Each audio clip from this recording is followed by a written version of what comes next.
यशोमती मैया के नंद लाला। क्या हुआ अकलासुर, तुम्हारे पास राज्य को देने के लिए कोई सूचना नहीं है? सूचना तो अवश्य है महारानी, पर पहले महाराज के बारे में सूचना जानना चाहता हूँ मैं। अकलासुर, शिष्टाचार कहाँ है तुम्हारा? खड़े होकर वार्तालाप करो। ये मत भूलो कि तुम राज सिंहासन को उत्तर दे रहे हो। सिंहासन पर सिंह ना हो तो शिष्टाचार का प्रश्न नहीं उठता। मैं खड़े होकर पूरी विनम्रता से उत्तर देता यदि महाराज कंस यहाँ होते तो। पिछले 3 वर्षों में इस सिंहासन का भार किसने संभाला है अकालासुर? महाराज कंस के प्रतिनिधि के रूप में किसने बनाया मथुरा को अधिक समृद्ध, अधिक शक्तिशाली? बोलिए, किसके हाथों में सुरक्षित रही है महाराज कंस के साम्राज्य की बागडोर? यही तो मेरा प्रश्न है महारानी। साम्राज्य महाराज कंस का, सिंहासन महाराज कंस का, पर अदृश्य कौन है? स्वयं महाराज कंस। आप ही बताइए महारानी, कहाँ है महाराज?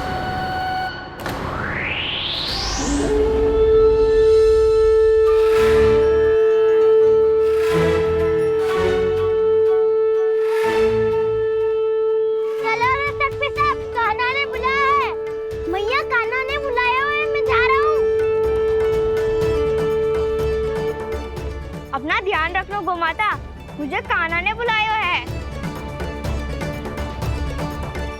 देखना, अब घर खेल के मैदान में बदलने वालों है। खिलाड़ी बस आते ही होंगे और सबसे पहले आएगा वो जो कान्हा का सबसे प्रिय और आज्ञाकारी मित्र है, सुबल।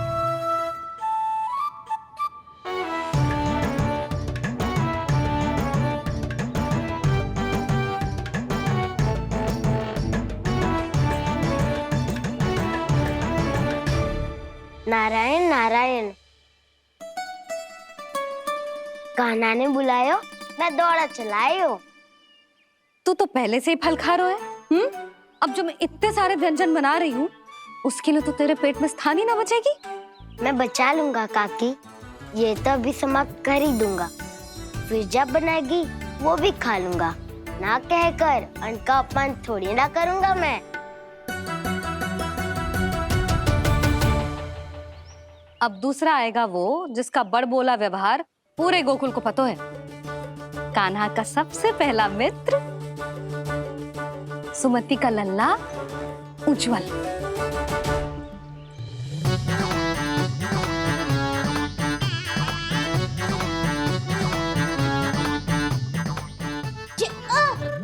बच के। कान्हा, तेरे भोपू का स्वर सुनते ही चला आए हो। पता है कितनी कठिनाई हुई मुझे?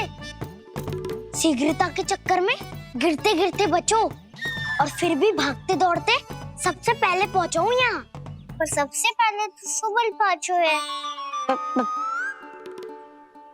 हाँ हाँ, वो तो इसलिए कि मैंने पहुंचने दियो। अरे कहीं तो प्रथम आने का अवसर मिलना चाहिए हमारे मित्र को, है कि ना? एक का पेट बातों से ना भरता और एक का भोजन करके भी ना भरता है। पर सुबल, तू जो खातो है वो जातो का है। मेरा आकार बड़ा है ना, इसीलिए अधिक भोजन की आवश्यकता होती है। सुबल, तू चिंता मत कर, तेरा प्रिय व्यंजन बनाया हो मैंने, खीर चूरमा। अब देखना सब, अब आएगा वो जो बोलता तो है पर तनिक धीमी गति से, पर दौड़ता घोड़े की गति से है। कान्हा ने पुकार लगाए, मेरे पाँव ने गति पाई।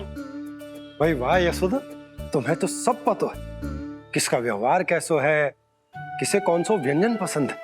मुझे तो ये भी पता है कि अगला कौन आएगो।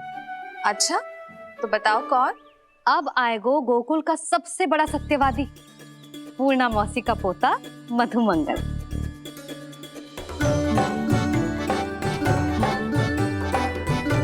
नारायण नारायण। चलो अब तो मैं भी आगो, अब खेले। पर कान्हा तो अभी खेलना आरंभ करेगो। ऐसा क्यों? इसके दाव तो आए ही ना, और दाव के बिना कान्हा कछु आरंभ करे जे तो संभव ही ना है। दाऊ कहाँ रह गए? कान्हा वो वसंता से मिलने गया है। दोनों एक साथ ही आएंगे। दाऊ आ गए। वसंता दाऊ के ऊपर। नारायण नारायण नारायण।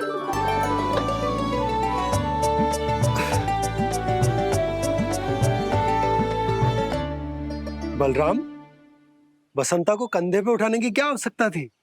कंधे पे लेकर ना आता तो आता ही नहीं काका जी। एक कोने में वैसे डुबक कर बैठ गया था और नारायण नारायण जप रहा था। बस तो फिर नारायण का नाम सुन के दाऊ को सहायता तो करनी ही थी। वह कोई भूत प्रेत का था क्या? क्योंकि जब मैं भी उस मार्ग से आ रहा था तब मेरे पीछे भी एक भूत पड़ गया था। उसके इतने लंबे हाथ थे और पाँव तो भूत नहीं, बिल्ली पड़ गई थी इसके पीछे। हाँ चलो हम छुपन छुपाई खेलेंगे। महारानियों के लिए मेरे मन में सम्मान बहुत है, पर महाराज का स्थान कोई और नहीं ले सकता। आप सब विचार कीजिए, महाराज अपनी प्रजा के साथ छुपम छुपाई क्यों खेल रहे हैं?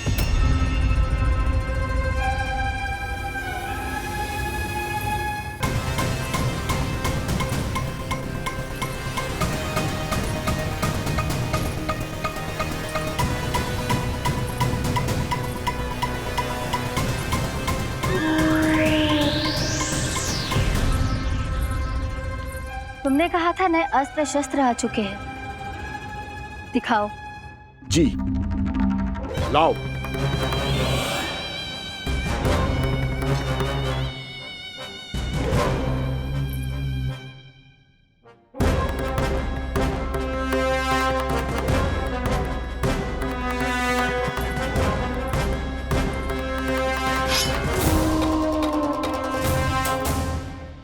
ऐसे तलवार का भय दिखाकर आप मुंह बंद करवा सकती हैं, पर मन में उपजे प्रश्न को आप नहीं रोक सकती।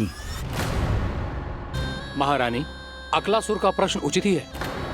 अन्य सभासदों के मन में भी यही जिज्ञासा है। हम सब महाराज को देखना चाहते हैं। महारानी, एक बार दर्शन करा दीजिए ना महाराज के।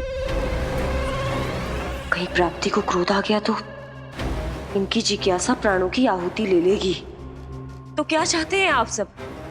कि महाराज की तपस्या भंग हो जाए? हम महाराज को साधना के बीच से उठा दें? क्योंकि आप सभी को उनसे मिलना है। जब तक युद्ध की स्थिति ना हो, तलवार मयान के भीतर ही अच्छी लगती है और आवश्यकता ना हो तो जीभ मुंह के भीतर ही शोभा देती है।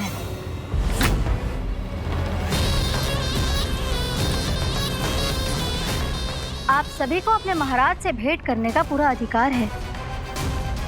इसलिए आज अश्विन पूर्णिमा को महाराज कंस आपसे अवश्य भेंट करेंगे। महाराज कंस की जय! महाराज कंस की जय! महारानी अस्ति और महारानी प्राप्ति की जय!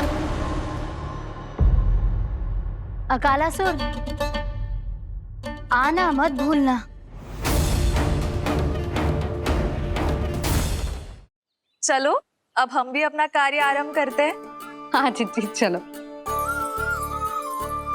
भोजन के लिए तो प्रतीक्षा करनी पड़ेगी, तो तुम लोग देख क्या रहे हो? खेल आरंभ करो।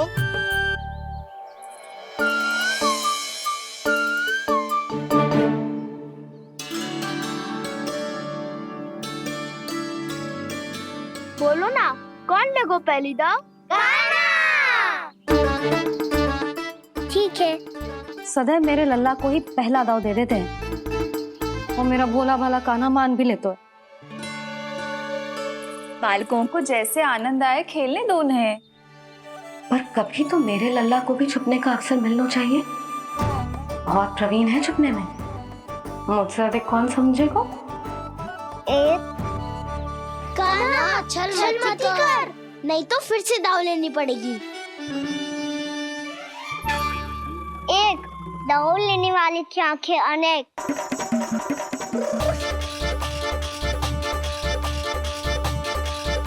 दो शीघ्र शीघ्र छुप लो।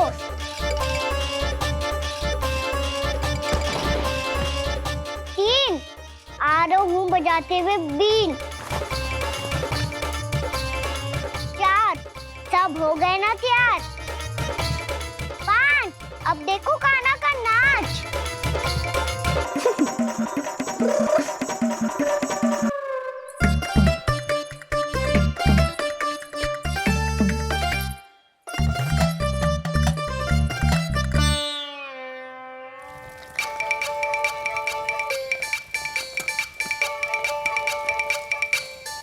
क्या कर रही हो यशोदा? हाँ?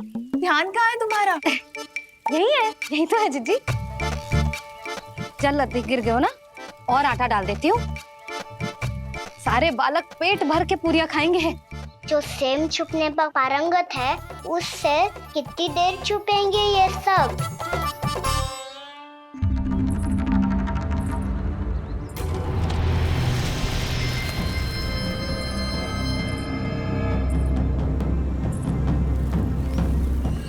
खेल के बहाने ही सही, एक बार बाहर आ जाओ कृष्ण। आओ, देखो तो सही, कौन है तुम्हारी प्रतीक्षा में इतना व्याकुल?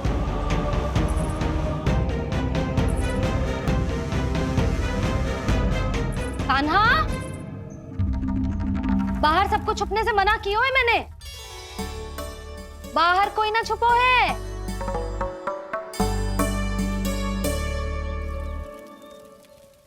यहाँ कौन छुपा हो सकता है?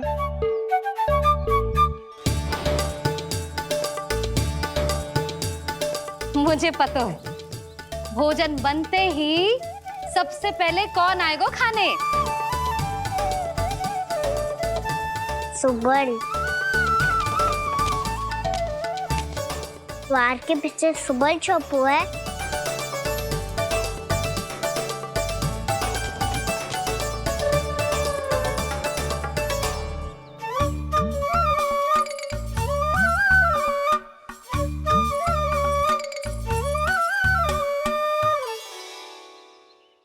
जानती हो रोहिणी जीजी, मेरा कान्हा तो किसी से भी ना डरता, ना भूत से, ना प्रेत से, और बिल्ली और बैल तो कछु गिनती में ही ना है। अवश्य मैया वसंता के बारे में संकेत दे रही है।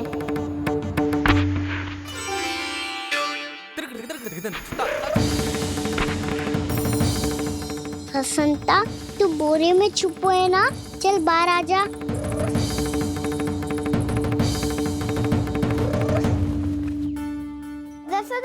तुम्हारी सहायता कर रही है कान्हा। लो कर लो बात, मैं तो अपना कार्य कर रही हूँ। और तुम सब खेल रहे हो तो मैं तो भंडार कक्ष में भी रह जा रही।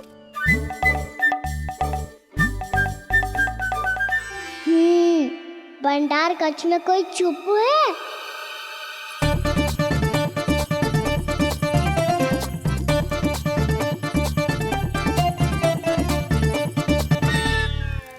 ताई जी तुझको संकेत दे रही हैं। ये उचित ना है काकी जी। आप छल कर रही हो ताई जी।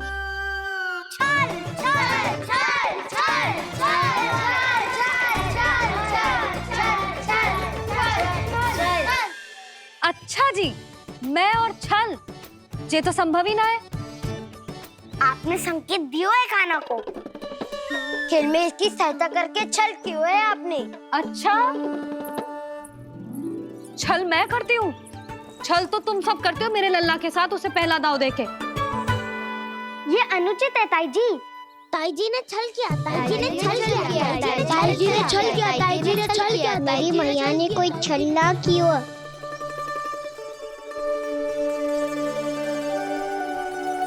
और ये सत्य है कि इन्होंने तुम्हारी सहायता की है ना? तुम्हें ऐसा नहीं करना चाहिए था यशोदा। आपको बालकों के बीच में ना आना चाहिए जी। अरे मैं आ रहा हूँ बीच में? बालकों के खेल के बीच में तो तुम आ रही हो। उचित कहा। ताऊ जी सही कह रहे हैं। ताऊ जी सही कह रहे हैं। देखो। ताऊ जी सही कह रहे हैं। मैं आई हूँ तुम लोगों के खेल के बीच में? हाँ। पक्की बात? हाँ। क्योंकि मैं तो स्वादिष्ट खीर, चूरमा और पूरियां बनाने जा रही हूँ तुम सबके लिए। वो भी माखन के साथ। मैया तो मुझसे भी अधिक चतुर है। अंतिम अवसर दे रही हूँ, बता दो, मैं बीच में आ रही थी? मैंने छल करो क्या? पक्की बात? पक्की बात काकी, आप तो अपने कार्य में व्यस्त थी। हमारे लिए पकवान बना रही थी। तो चलो बस पात में बैठ जाओ स्वादिष्ट व्यंजन खाने के लिए। आजा।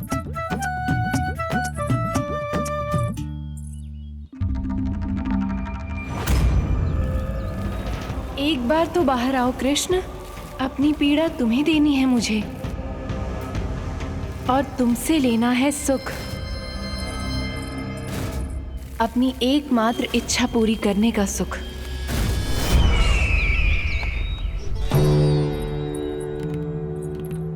आश्वासन तो तुमने दे दिया,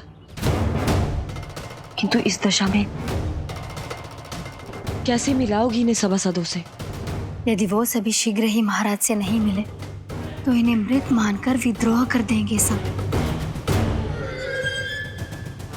हमें राज सिंहासन से नीचे उतार देंगे, हम पर आक्रमण कर देंगे और हम दोनों कुछ नहीं कर पाएंगे। इसलिए अब और कोई उपाय नहीं है अस्थि। हमें किसी भी तरह इन्हें इस कक्ष से बाहर निकलने के लिए मनाना ही होगा।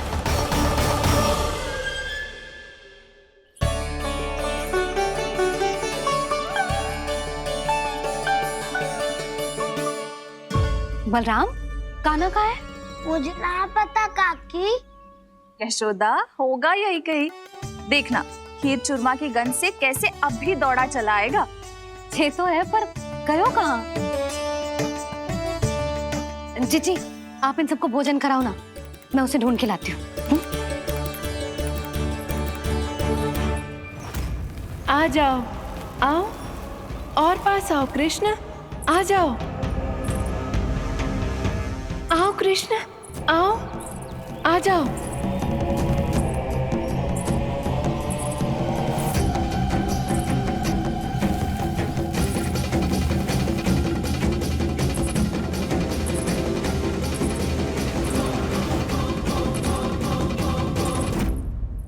कान्हा,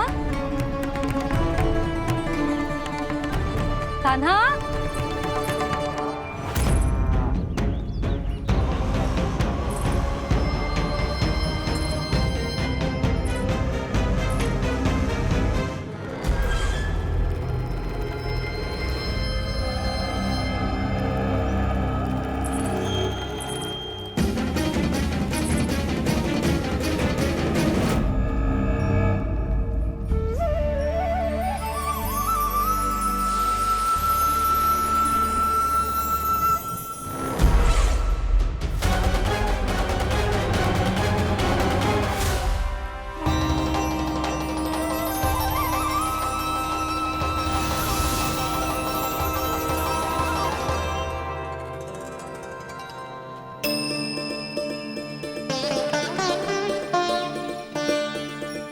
कृष्ण, मेरे प्रभु, मेरे कान्हा, आज तुमने मेरी वर्षों की इच्छा पूरी कर दी। मैं तरस रही थी तुम्हारे चरण स्पर्श के लिए। इतनी लंबी प्रतीक्षा कराने के लिए मैं क्षमा चाहता हूँ देवी।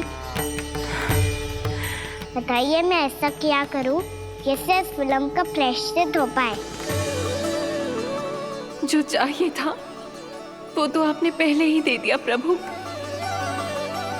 अपने चरण कमल मुझ पर रखकर आपने मुझे कृतार्थ कर दिया। पर मेरे पास आपको देने के लिए अपनी तुच्छ मिट्टी और कंकड़ के सिवा कुछ नहीं है। मैं आपको क्या उपहार दूं प्रभु? आप सभी प्राणियों को अपने ऊपर स्थान देती है देवी। कोई पापी हो या महात्मा, किसी के साथ पक्षपात नहीं करती। इसलिए आपकी मिट्टी और कंकड़ तुच्छ नहीं है देवी। यदि आप मुझे कुछ उपहार देना चाहती हैं, तो प्रेम और समर्पण के रूप में अपनी मिट्टी दीजिए। मैं आनंद से स्वीकार करूंगा।